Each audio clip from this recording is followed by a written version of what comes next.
So at one of the hearings, probably hearing number 4, Judge Owsley asked me about the video where I said I was a witness intimidator.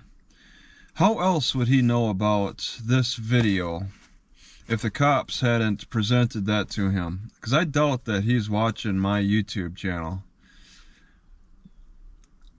Because I titled a video Witness Intimidator because I use satire and sarcasm.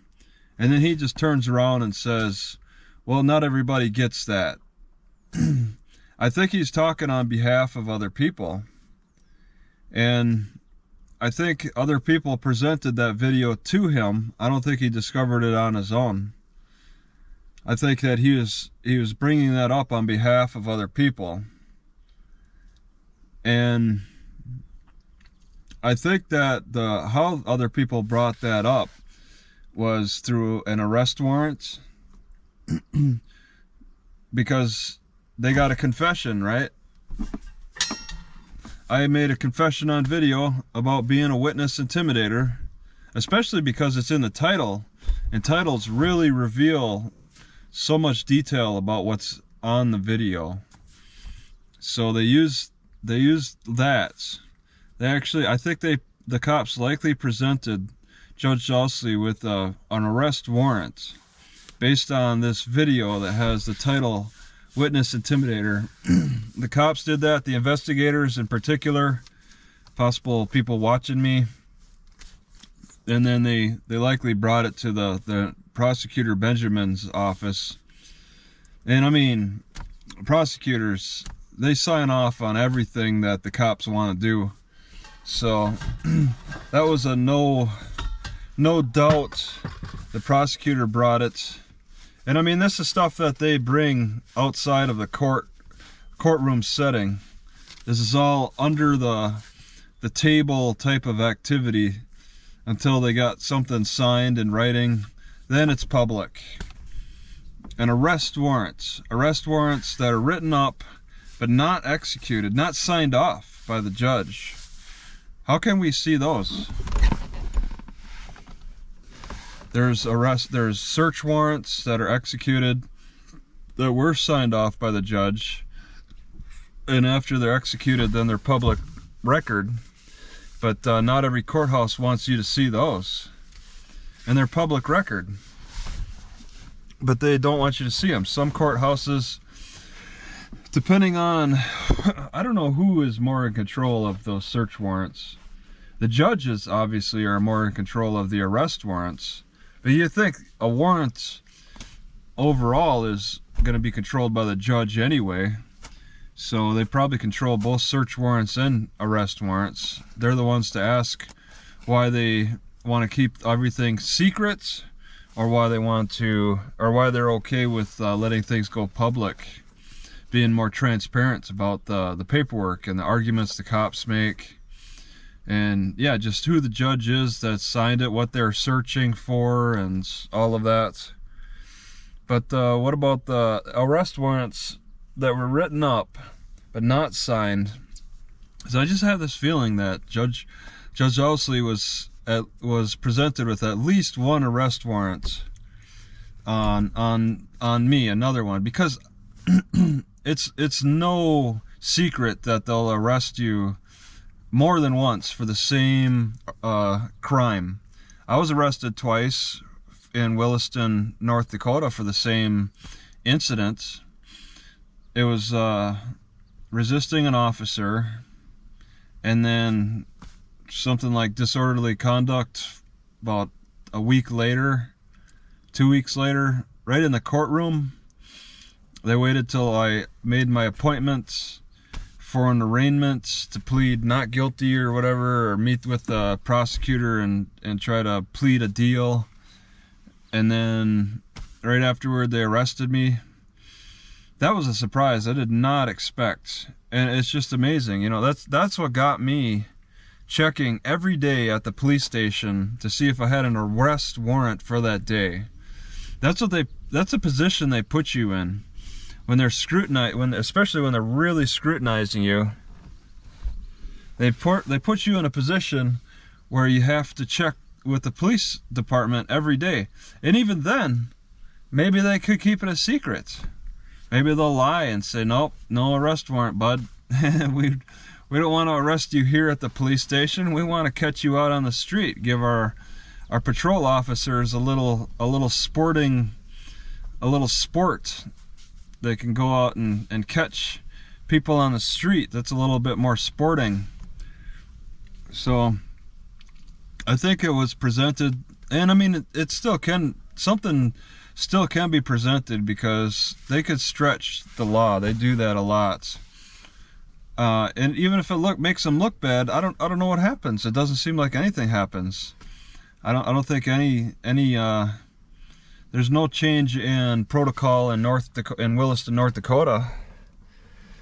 I think they're still, the way it looks, they're still operating like they always have. There's even, no matter how much I dispute my arrest, they continue to do what they've always been doing. Even though I got that arrest dismissed, that case dismissed, they're still, they're probably still arresting people over their IDs in the library still.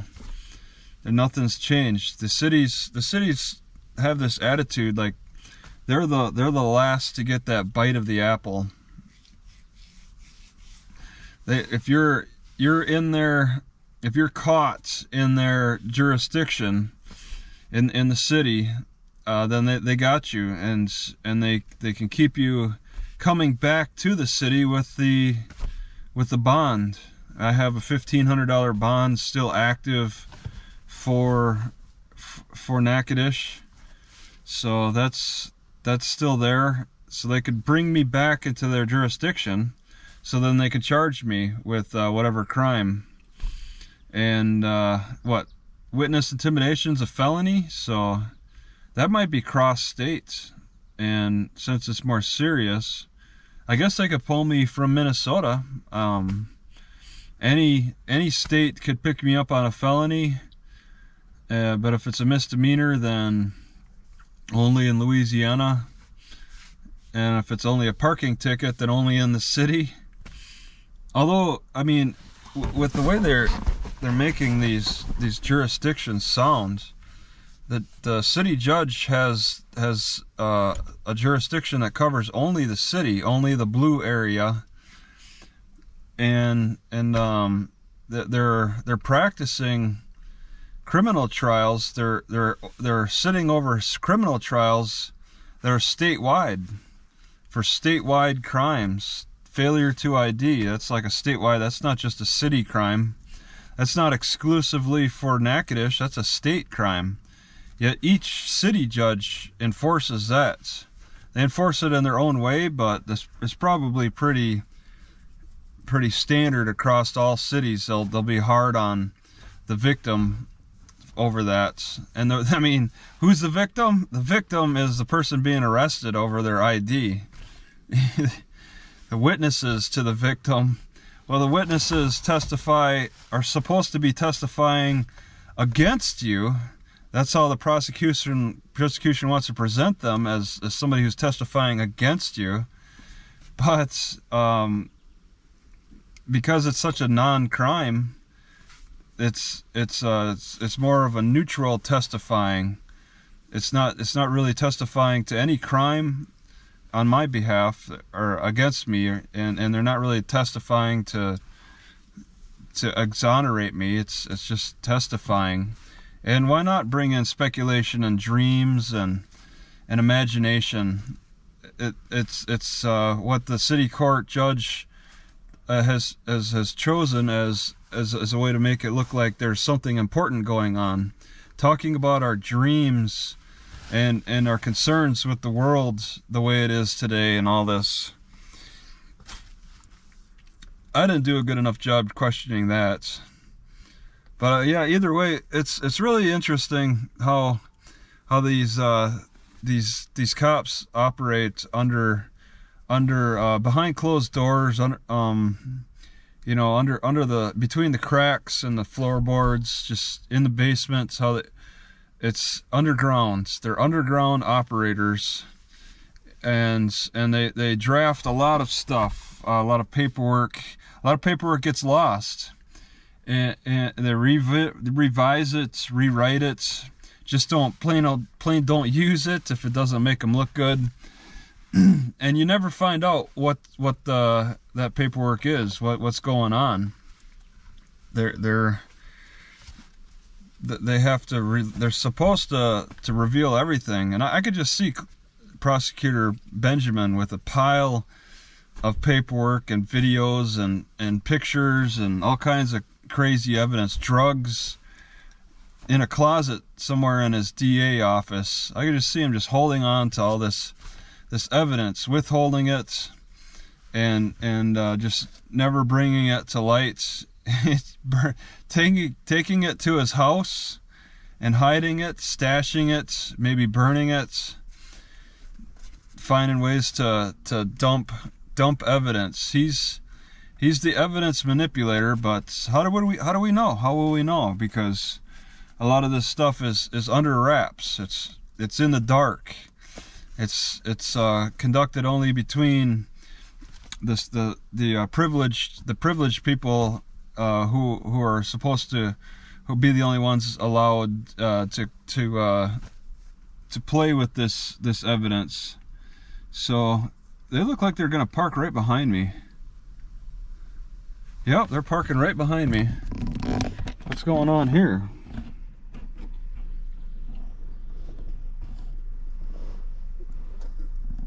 They think I'm broken down or something? And now they just turn their car off.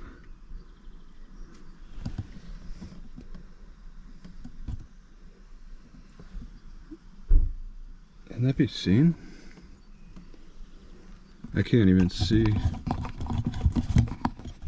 All I can do is watch this guy now and see what's going on. Wondering what's going on. Alright. Oh, disc golf, okay. Huh.